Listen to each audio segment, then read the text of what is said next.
Hello. So it's me again, Dumelo. And I just want to check in on everyone because, I just wanna. I got some feedback from Gozi. No, she's saying that one of the sisters that is reading with us is asking how we are processing all of this. And I'm just like, girl, I'm tired. Woo! Ngozi, please come in. Yes, Dumelang.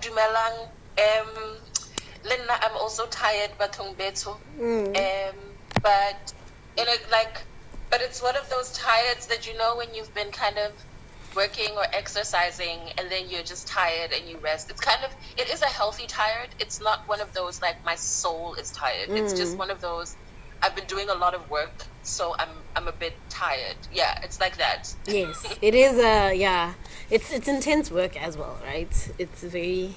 I mean, I haven't been I think in the last couple of 3-4 days, I haven't even been reading other stuff. I downgrade because I was reading like 2 other books, so I then stopped reading the other books and then just read this and then tried even to just read articles. To just supplement, but it's just, it's just like read, work on it, work with it, right? So we're doing the 10th chapter, so that means we only have 3 more chapters to go. But we're doing the 10th chapter. It's called Sweet Communion, and it's all about community, all about that community we've been talking about in all those. How long have you been doing this? 2 weeks? 2 weeks. Almost, yeah. Yeah. Yeah. In all the time that we've been doing this. Is it, 11 days? 11 days, no? I don't know. I haven't been counting. Oh, yes, 11 days. Because we're doing our 10th chapter, 11 session. So, 11 days. So in the beginning of the chapter, Belle writes about talking to a sister of hers, and the sister's in need and is suicidal, and then she shares a recipe for healing, right? And that got me so excited. Oh, yes. Got me so excited. And I thought I wanted to start the session with sharing my recipe for healing. Well, one of my recipes, because you can't have one, Sometimes you have one and then it fails, But one of my recipes for healing is this poet, Titilope Sonuga. I love her, and I just, as a side note, I wish more Black poets would put their stuff on iTunes. Because I can listen to I struggle to read poetry, but I listen to poetry, and it's beautiful when you're listening to poetry being recited. So she has this poem that's titled How to Heal a Wound, right? and I just wanted to recite it quickly. So it goes, this is how you heal the wound. 1. Cleanse it with salt water. It is the only way to release the poison. The tears will come. Let them. 2. You will need to apply a healing balm. The only cure for hate is more love. More love. Be generous in your application. 3. Let the wound breathe. Do not cover it until it festers and rots. Speak it, and then let it go. Let it go. 4. Do not ever pick the scab. So that's my poem. It's a poem that I have on my iTunes. It's a poem that I go back to constantly, because healing is not a linear process. You don't just say, oh hey, this week I'm healing, and then at the end of the week you're like, I'm healed, it's done, right? I'm okay, I'm moving on to other things. No, it doesn't work like that. It's a continuous process. You keep going back to it. Some wounds are big, and some are small. Some are like wounds within wounds. So we need to constantly keep Yes. healing. So I thought that was such a beautiful gesture for her to open the chapter with a recipe that she of her, a recipe for healing that she shares with her sisters, right? Yes. So getting into the chapter, Ngozi, you wanna lead us? Do you have points? I have a couple of points. I will admit to reading through this chapter quite hurriedly, and I feel like I wasn't able to kind of steep into it as much as I would have liked. But one of the things that I really enjoyed is how Belle put so much emphasis on community. And I mean, obviously, the chapter is called Sweet Communion.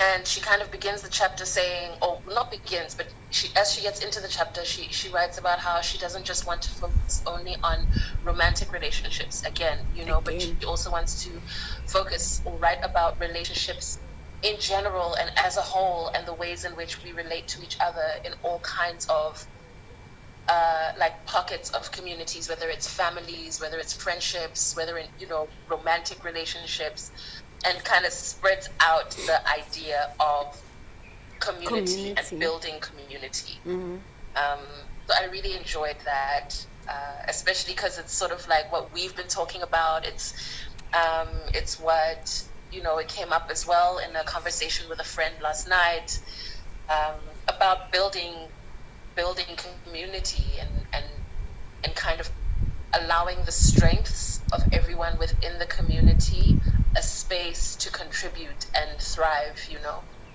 Yes. Early, there's a question. That. Oh, thanks.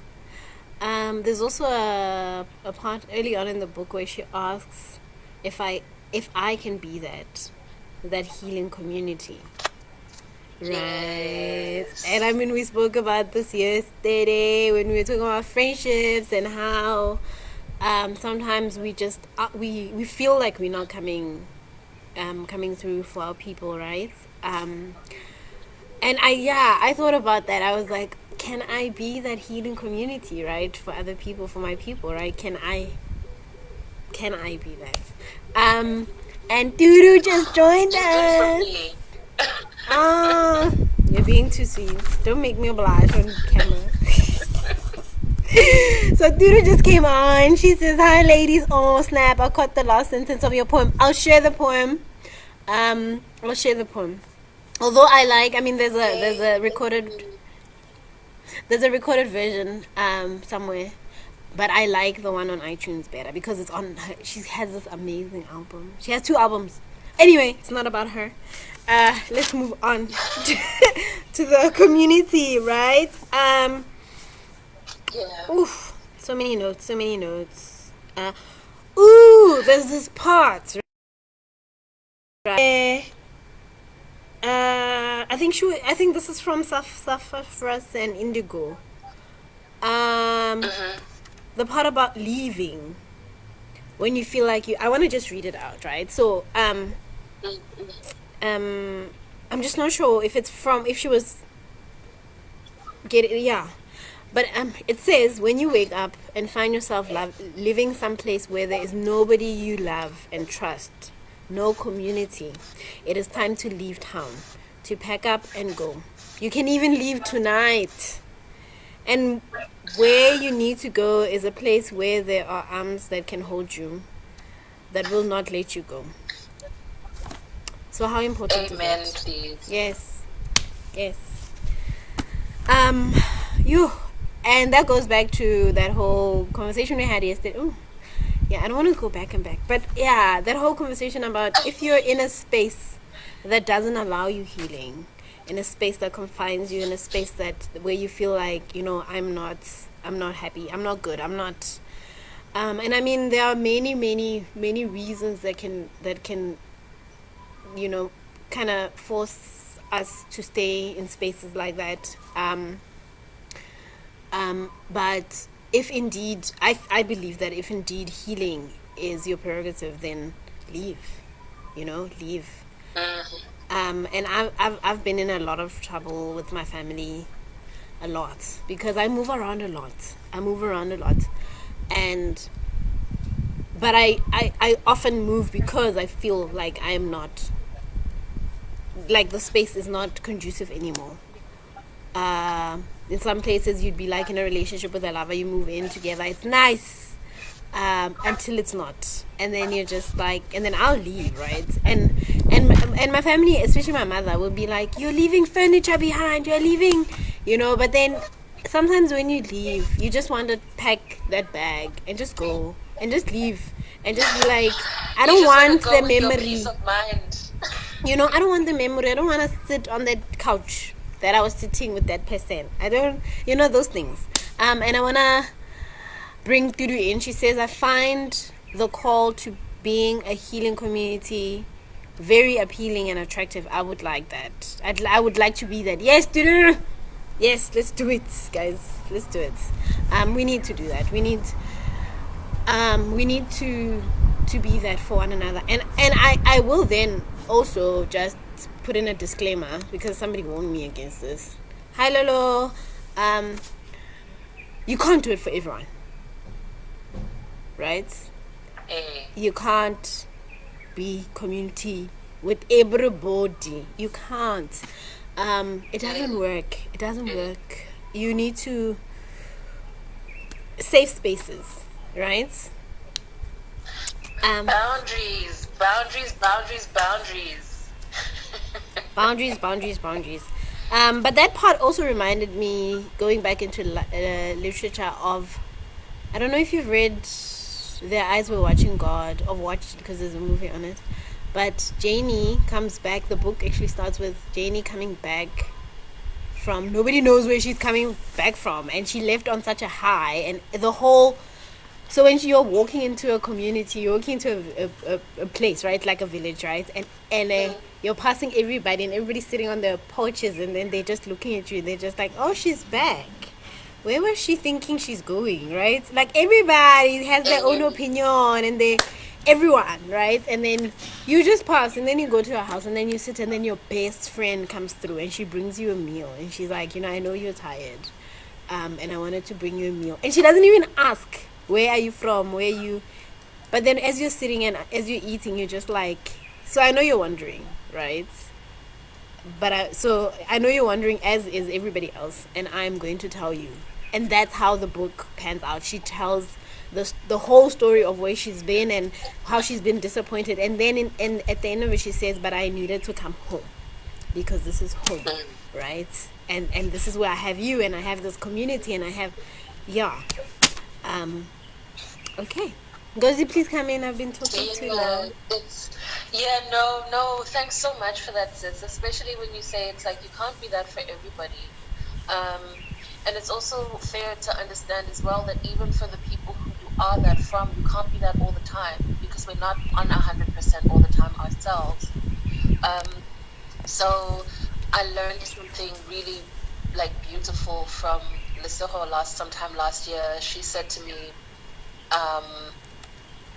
I don't know what we were talking about or how it came about, but, and we're quite close, so we talk about all manner of things, but one conversation we were having, she asked me if I have space for something that she wanted to share, and I was like, what? That's beautiful.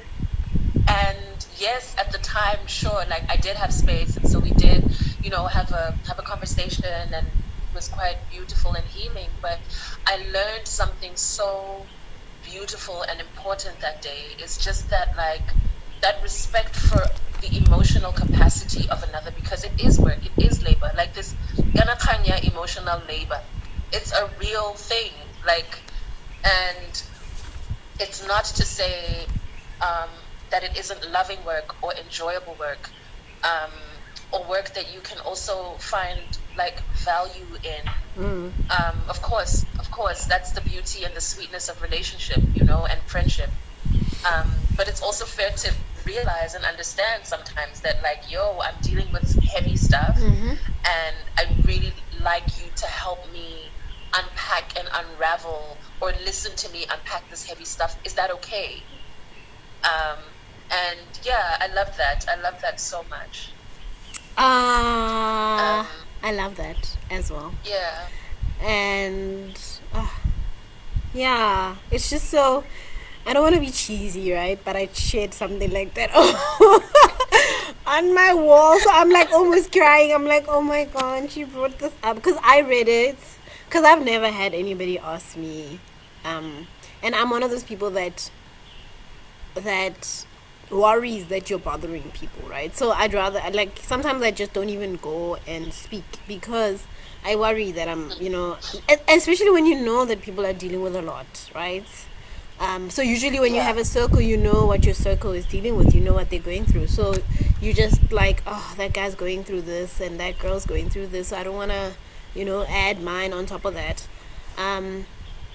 So, oh man, I love it. I love how then we just get the consent, right? Consent is so important. Yes, last year, consent. last year, consent was my favorite word last year. I used it all the time. And I mean, consent is so important, guys. Just getting that consent and saying, are you okay? Can I, may I, just add a little bit of, I just also want to just, I want to bring in Dudu's comment, but I want to also say it also goes with responsibility, right? About what you're going to share yourself. So I've had a number of times, and sometimes there was a time in my life where I was like, I'm not going to give advice. Like I literally was like, no, it's okay, I can listen, I'm not going to respond, I'm not going to, because I'm one of those people that's like, oh my god, I know that, I've been through that, right? And then I will then tell my story. Sure, and sure. right. But then I've had instances where people come specifically for advice, and then after you've given the advice, they go and do whatever, right? Sometimes something you've advised, something sometimes not, and then they come back to you and they're like, you see now, you made me do this, and then now it backfired, and now and then they're not exactly saying it's your fault, but then they kind of are saying that it's your fault, and then you're just like, It's in the subtext, right? yes, right, yeah, it's the small text at the bottom, and then you're just like, Gabon, you see now. So what was I supposed to do? Because you asked me, and me now I responded, and this is what I thought at the time, and I mean, and you don't. I mean, when you give advice, some people don't understand what advice is. Advice, you're not saying go and do that. Go and do what I'm telling you. You're just saying, you're giving them what you think. So it put me for a long time in a space where I was just like, I'm gonna sit on the wall.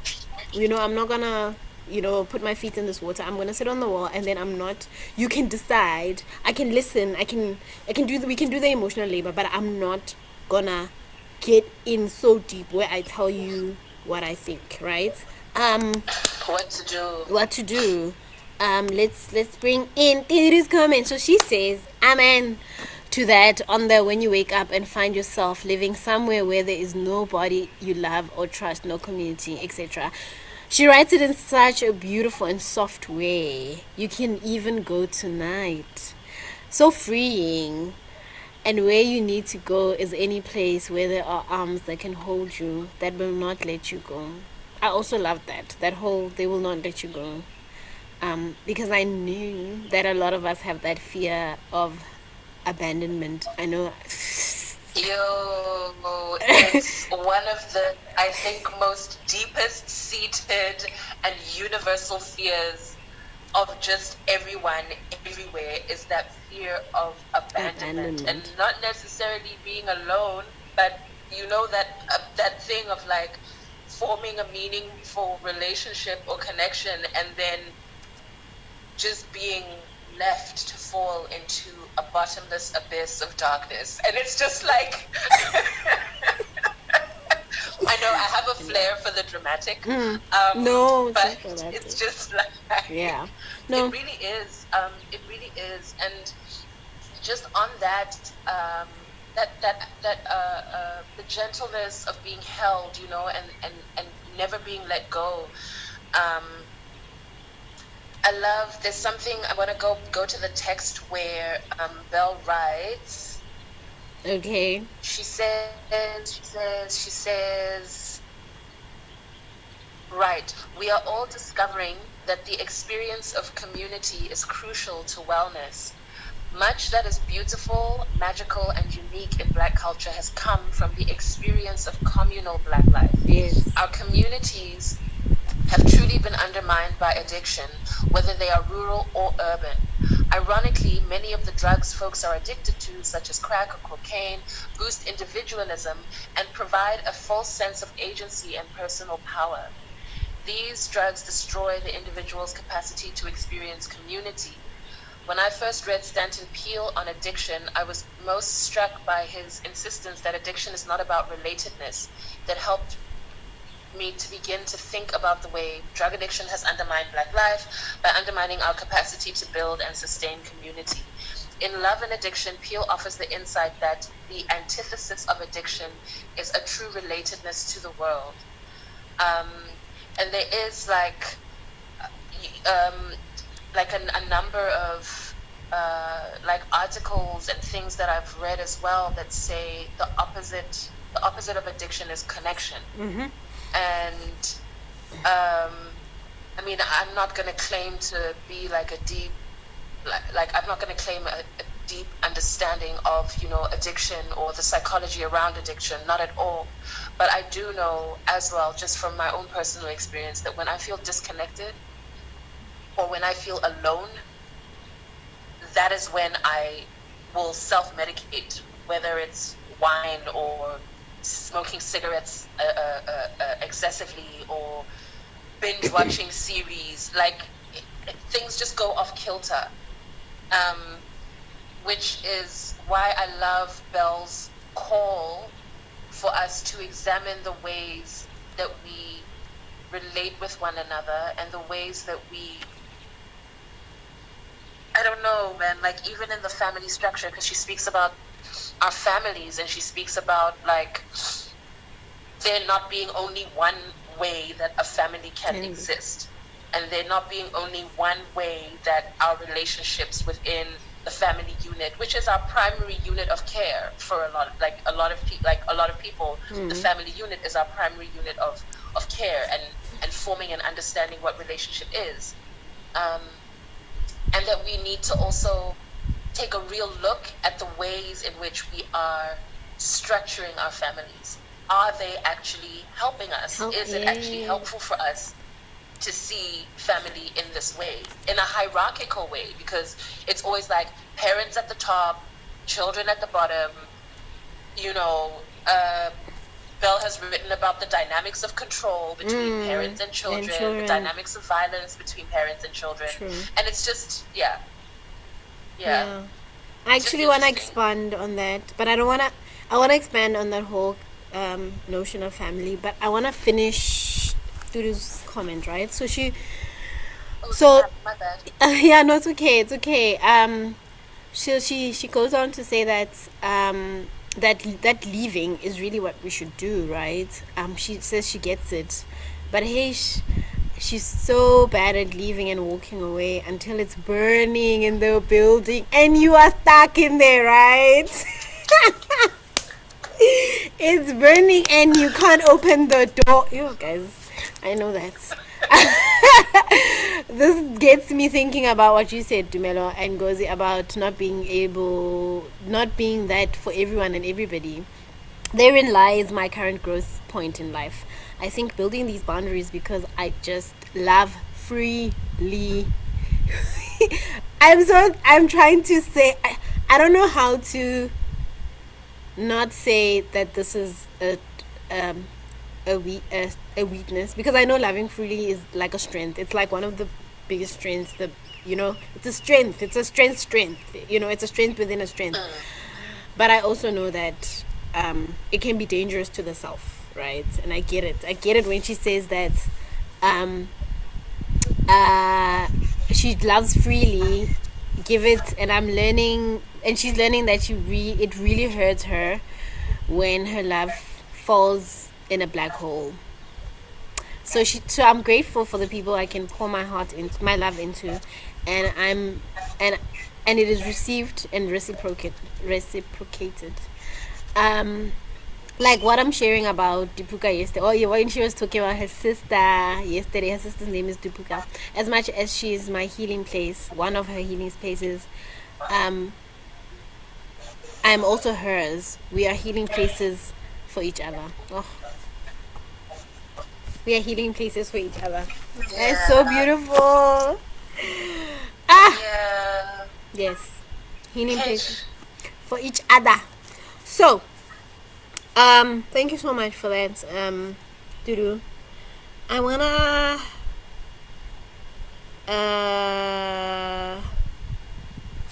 yeah, just go back to that point on family, go Z, right? So, there's a Amen. part where she writes, she says, one of the most harmful cultural myths is the notion that we can leave a dysfunctional family setting and be ready to love when we meet the one special person. Right? So I know that you'll be in a relationship, right? And it'll be like, it'll be nice. It'll be all the, cupcakes and butterflies. Um and then you'll get a phone call from your somebody, your dad, your mom, your sister, your brother, someone in your family, if you have a dysfunctional family, right? And you just go into a dark place. And here somebody sitting next to you, right? And then here you are, and then you'll just go into this dark place. This is a heavy space, but then now you are like, because of like the family, right? And because the family is not really something that's, some of us, especially us black people, can separate ourselves from, right? I mean, we know there's that whole black text thing. There's like many ways that the African family structure just keeps us. I mean, I'm not saying it's a bad thing, but there are also unhealthy ties, right? And then it happens that when you're sitting there and you then go into a dark place, it then affects your relationship. It happened to me, right? A lot of times. And because you can't separate yourself from your family, it keeps being a thing where then you're building a happy space, you're okay, and then the family comes in, and then you're like, and then it might not be the responsibility of the other person to get you out of the dark space. You might do that work yourself, but because you are in the same space, you're sharing the darkness now. It then becomes heavy for them as well, right? It becomes a thing where you are now sharing darkness that you are bringing in from your family. And I know a number of people that go through that, where even it can get to a point where even your relationship it ends because of the things from your family, right? Not that they are coming into a relationship, but because of how they affect you and then affect how you are in that relationship. Yeah. It's a really tough one. I think it is a really tough one because there's a lot of kind of popular comms or like posts on social media about cutting off toxic family members. And let's be honest, in black families, in African families and African family structures, the likelihood of that being a real thing is very, very low. Like you've just, spoken about now. Like it's very, very low. And, you know, you've touched on a really interesting point, and this is also maybe like a question. There's a sister who we were talking like weeks ago. She'd just gotten into a new relationship, like you were saying, a new love, happy. But she had also like experienced a number of quite traumatic experiences in her young adulthood, including, like an abusive former partner,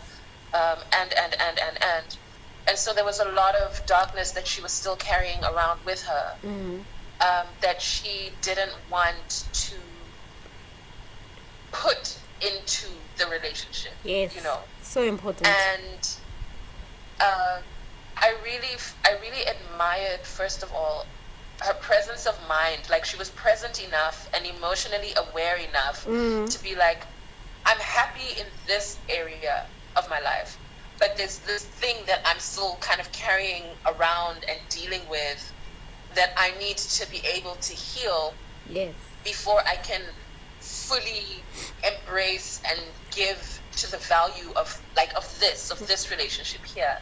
And I don't know if it's, and now this is me, your friend, also asking you for advice, Melo, about how do you manage that kind of thing? Is it something you manage? Like, how do you manage? And those who are listening and participating, like, how do you all manage, like, with this darkness that we sometimes carry around in us, and not transferring it or projecting it onto our intimate partners or into our relationships? So I think kudos to your sister, right, for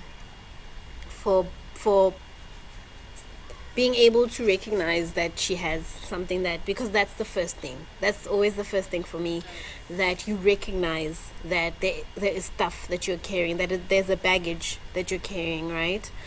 And I mean, some things you can, I mean, you can be in constant healing. You can be like, oh no, I'm constantly healing, I'm constantly working on myself, and there are things that you will still be carrying. But to first recognize that you are carrying something, and then be so brave as to say, and I mean, there even like small things, like yeah. So there was a point where there was this really like sweetie pie, right, that was bringing up kids in a relationship, and I was just like, what? Can you not see that I have 2 kids? You know, and I was just like, no, wait. But then that was because first I wasn't ready to have kids, but also in one of the conversations that we had, I was like, yeah, and then we have kids, and then what? You know, I mean, you're probably gonna leave too, and that just came out, right? Hey guys, it was just such a thing. It just came out. I mean, we weren't even having an argument. It was a conversation, and I was just like, oh my god, it's a thing, right? And I mean, he was in a space where he was able to be like, okay, cool, so that's the problem, so can we talk about it? You know, I'm not gonna leave, I'm not. Yeah. Wow. Right. And some people will just not be able to, and it goes back to doing your own work. I mean, if you're doing your own work, you'll be able to see the red lights when they come in, when they come through, and you'll be able to say, you know, even when you're with somebody and they're saying something, you're going to be able to say, hey, this is a red light, you know, I'm uncomfortable here, let's not, and it's so important. And I mean, I don't have a recipe, unfortunately I don't have a recipe, because things are bound to like spill over, right? But doing that work, doing your own work, because I know a lot of people expect people to do. I know of instances where women expect the men in our lives to do the work for us. So if you come from like a very like a broken and unsafe, where a childhood where you felt unsafe growing up, then you get into a relationship and you want and you need that guy to be the safe space, and sometimes he just doesn't want to. Sometimes he wants the security guard outside the gate to be the safe space, you know, and the alarm in the car to be the safe space. He also just does not want to be your safe space, and that's fine. He's allowed, right? So doing our own work. It's not his responsibility. It's not his response. That's why he's not in a relationship with you to be your safe space, or to be whatever, or to be, you know, your bank balance because you grew up without a bank balance, or whatever, right? Whatever. There's like many things that we put on strainers that we put on our relationships. So, Ngozi, do you wanna come in quickly? Do you have something to come in? Because I see Turud here. Yay! No, I just wanted to, I don't know, like add to that and add something personal to that as well. Like, after being in a number of extremely unhealthy situations in my past where, I was not dealing with things.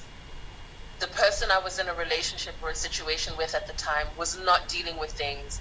And there were just constant clashes and power struggles and ample opportunities to wound each other. Yes. It can also be quite scary to be confronted with someone who's actually quite grounded and practical and kind and nurturing and respectful, and be confronted with a relationship with someone like that, because then you're like, wait, I don't know how to be calm. It's like, Yes. I don't know how to be rooted. I don't know how to be still.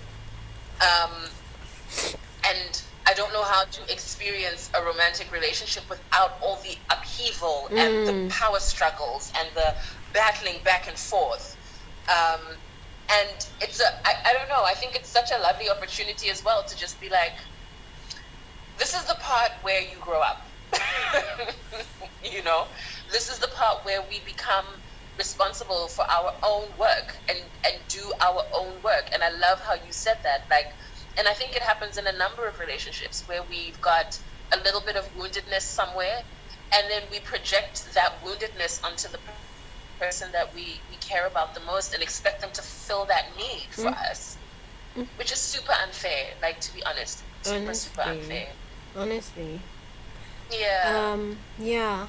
So Dudu says, right, when it's put that way by Peel as a recovering addict from crack, I can agree that the antithesis of addiction is a true relatedness to the world.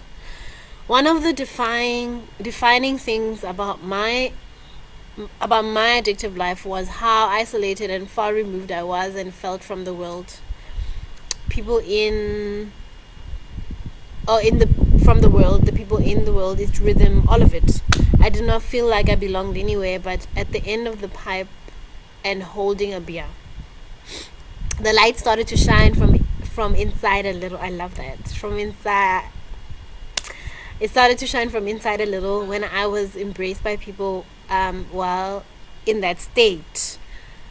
So the AA and the NA people, the shrink I was seeing, my father who never gave up on me, Dipuka, those people who were there being brave enough to love me through that, the people and places that presented themselves as communities were indeed places I could heal and felt like I belonged. I feel like I am, by definition, I will never heal from this.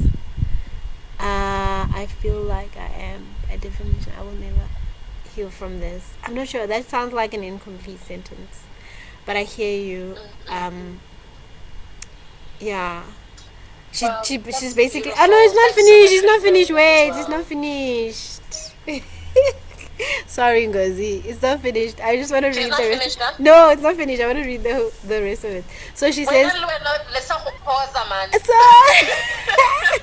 I'm like going through the motions. So she says this made all the difference. I mean, I had to do a lot of recovery work. It wasn't just the community that healed, but truly knowing that I belonged, that I was loved, knowing that I belonged, that I was loved, that I could be in places where I could go through the healing safely, right? The recovery communities, the circles of love, people. Yeah, the circles of love. People need people, guys. I really feel like we do. The power of community and its love is what contributed greatly to the recovery from addiction, right? Communities of resistance. I love that. People need people. People need people. Guys, I don't know if you guys listen to. Ooh, I even forgot her name. It's not. It's a Summer Walker. But there's this song. One of these young girls, right? There's this song called "New Apartment." Love that song, right? Because it's like, I just got a new apartment, and then she says all the stuff that's in her apartment, and right? But at the end of the song, she's just like, that whatever is in the apartment is not gonna teach you how to what, and like, you need people, you need to, I mean, your stuff is not gonna, it's not gonna keep you company. It's stuff, right? So no matter how much stuff I think it's Ari. Isn't yes, it Ari Lennox? Ari Lennox, yes, her. I love Ari Lennox. Yes, her. Yeah, that song, New Apartment, guys, love it. Yes, Ngozi, please come in. Yeah, no. I just really love the idea that, I mean, that what Dudu was saying as well, that people need people. And I feel like what I'm saying is going to sound a bit airy-fairy, but I probably shouldn't hobble my own sentences like that. But anyway, like, I feel like in this time now, the way that we are in lockdown, in isolation, whether we're alone or with our loved ones, and the kind of tensions as well that we're dealing with internally, externally, like, I feel like now is a time that's really pregnant with hope and kind of a responsibility on ourselves to come up with new ways of being in the world and new ways of relating with one another in the world. Because, I mean, even now, like, this experience for me, this co-reading experience for me is so cool because I feel more connected now than I did when I was kind of going out and, like, socializing, go spacing, what. But I feel so much more grounded and connected now in this experience. And we're not even in the same physical space. I know, right? Like, none of us are in the same physical space, but we are all occupying this communal healing space. And it's such a beautiful thing, and I'm grateful for it. And I'm also seeing how there's a real, I feel like a real opportunity, to reimagine and dream and create just like new communities, new ways of relating with one another, new ways of showing love and support and building with one another. Yes. And it's, yeah, like, because we need each other, guys. We do. And I also feel like, so I'm just gonna bring in, like, when we met, right? Because we met at the gallery, you and I, and then we made a date that same week. I was just like, oh, let's get together, I'm gonna go show you these places that I love and stuff. And then I was just like, I was like not in a good space. I don't know if you could sense it, right? Because I kept postponing. I was in my house, I was not going anywhere. But I just kept, like, I was like, when the reminder that, like, I need to meet you would come up, I was like, I need to, like, come up with an excuse. I can't. Kind of, because I wasn't in a good space, and I felt like I'm not going to be good company, right? And I feel like, like, with this experience, right, with the co-reading experience, we can't do that. I mean, there have been days where I was just like, I don't want to do it. I just be like, no, I don't want to do it. Like, yesterday, I didn't even shower. I was like, oh no, I'm not even going to be on camera, so I'm not showering. She's on camera, she can do the work. Right? And I was just like, I'm going to She can shower today. Yeah, she can shower. I was just like, I'm going to show up like this, it's fine. Right? And, yeah, so sometimes, with this, it's also teaching me that sometimes even when you don't want to, maybe when you don't want to, that's when you should, right? That's when you should just actually just show up and show up. And I mean, things like dressing up because you feel down are important as well, you know? Like just, Yes. you know, just dress up so that you can feel good and get that inner confidence so that you can go out and do whatever needs to be done, you know? Yeah, but I just wanna, I hope we can fit this in. There is like a line, literally one line, that says in the book, black women have tried for years to save the lives of black men.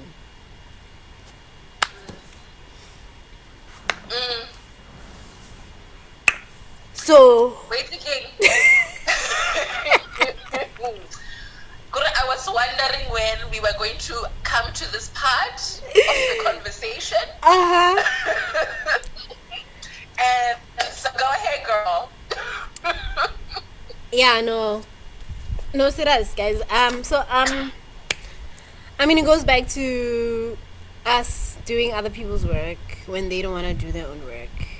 And it happens a lot. It happens a lot in relationships.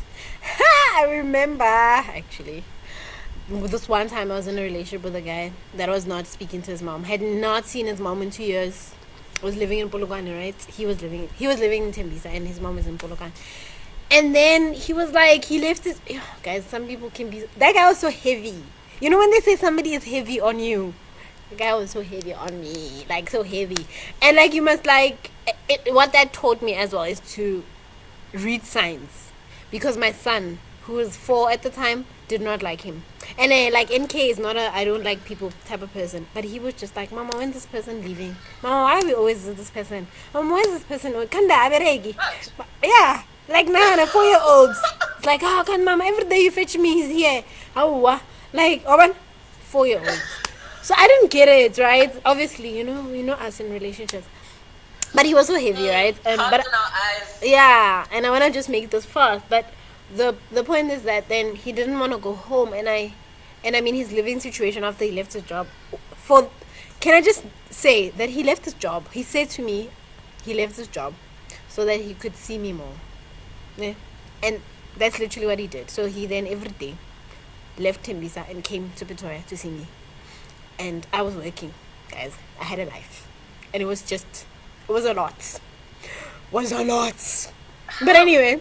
Okay. Yes. I have so many questions. But yeah. We can move right along. Yeah, we can move right along. So anyway, then I get concerned, obviously, and I'm like, no, you can't be living here. Obviously, now you don't work. How are you gonna pay rent? It's not, you know. And then I'm like, let's get you home. So I drive to Polokwane, and I am there, and then we find his mother, and then his mother like lets us in, and then there's this huge elephant in the room, guys. And obviously, you know, then he told me a story, you know, my mom is so like this and this, and I'm like, no, I don't want to listen to. I don't know your mother, so I'm not, guys. But it was like a lot, and it was a lot to take in. It was, and obviously only after the relationship I realized I had been doing the work for this guy, guys. I did the work for this guy, and whew, it's a lot. Anyway, but then this line, right? Going back to this line, about black men saving. I mean, I've heard myself say so many times that I don't want projects. Like, I was like, oh, I'm done with projects. I am so done. I cannot, no. I mean, and they can be small things. It can be like a guy that just wants to be cleaned up after. I'm like, yo, guys, I have 2 boys. They clean up after themselves. Can we not, like, I can't be raising another boy. I feel like, yeah. Yeah. Yeah, I completely get that, and it's really interesting because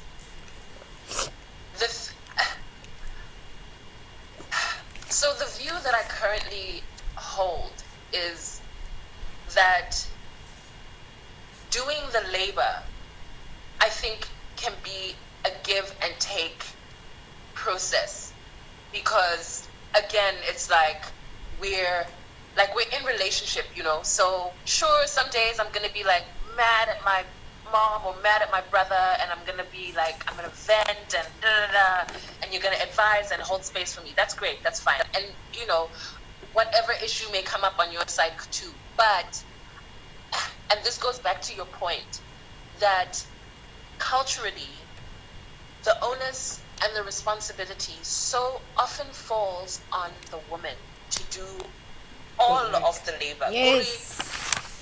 Kuri, you're doing the labor of the children, you're doing the labor of the cleaning, you're doing the labor of emotions, you're doing the spiritual labor, because you must also be what? In the war room praying for your marriage, isn't it? So Kuri, all of the work, you're doing all of the work. Re rabo ene sahahwe is to sit on the couch and watch sports or play video games, or and and that's not cool, and that's not healthy, because like it's called relationship. You are relating. There is an exchange. There is a mutual being there for one another. There is, and again, like, I think it goes back again to just being responsible for your own stuff. Like, just be responsible for your stuff. I don't know. She did this. She's like, I'm like, she's feeling it. We're feeling it, guys.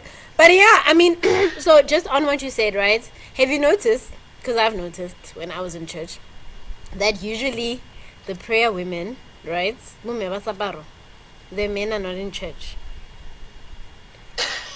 So you're like, they're here, they're doing the things, they're doing the praying, guys.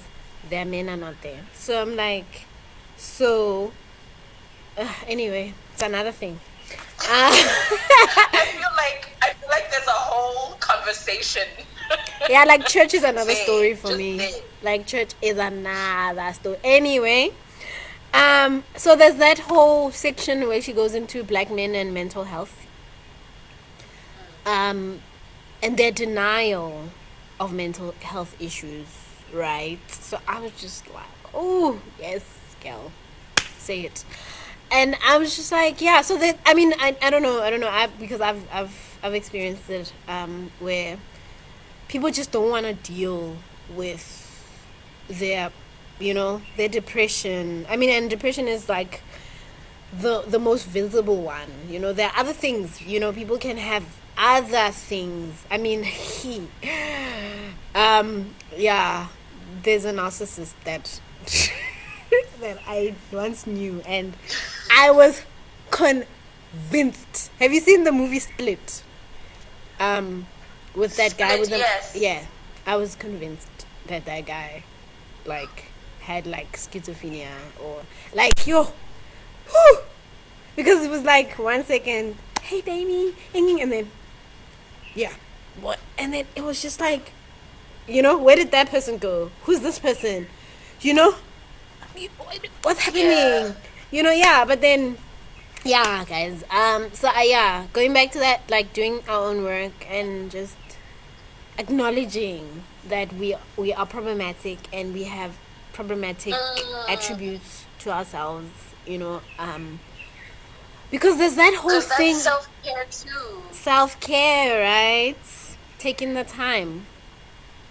Yeah, taking the time to just take care of ourselves. Because there's a... Do you know that whole perfect narrative?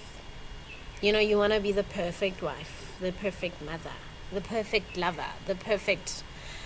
And, I mean, we read about it in, I think, 2 chapters back, where that masculinity, that toxic masculinity, where guys want to hold it together because it's expected of them to hold it together and be the pillar, be the head, that balance, that, and even when you say, because, when you say sometimes to guys that you don't have to, guys, I have this together, you don't have to have everything.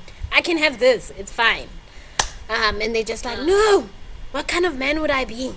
I am supposed to. Even when you see that guy struggling, he's just like, and he insists on and you don't have to. We don't live in that time anymore.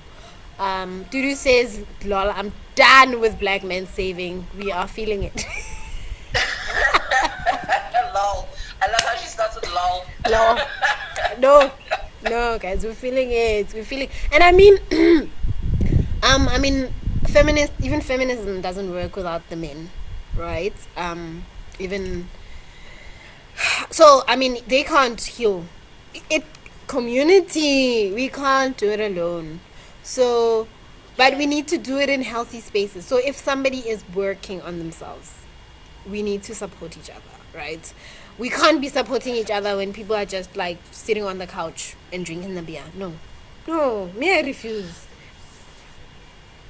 and and that's the beautiful thing I think about because we were talking, I think it was yesterday or the day before, about how much we love like black love, and how beautiful like black love is, like healthy black love, and how revolutionary it is. Because in my mind, what healthy black love brings up is the idea that Rabo is working on himself, growing, grounded in himself, got a vision for himself, his family, doing the work, attending also to his mental health care needs, not necessarily ascribing to this hectic patriarchal, which is also inherently racist, to be honest, patriarchal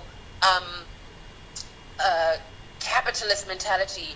Mabo le'enekaha, she's working on herself, healing past traumas, communicating in a healthy way, and there's a mutuality, there's a give and a take, there's a mutual rising and growing. Like, for me, that is goals. Do you know what I mean? Like, that is goals, that is healthy. It's so the one person is dragging or like pulling the other person along or holding the weight of the entire relationship on their shoulders. Yes. And it's not fair, man. Like, it's not fair and it's not good, but it's interesting because Belle does go into it.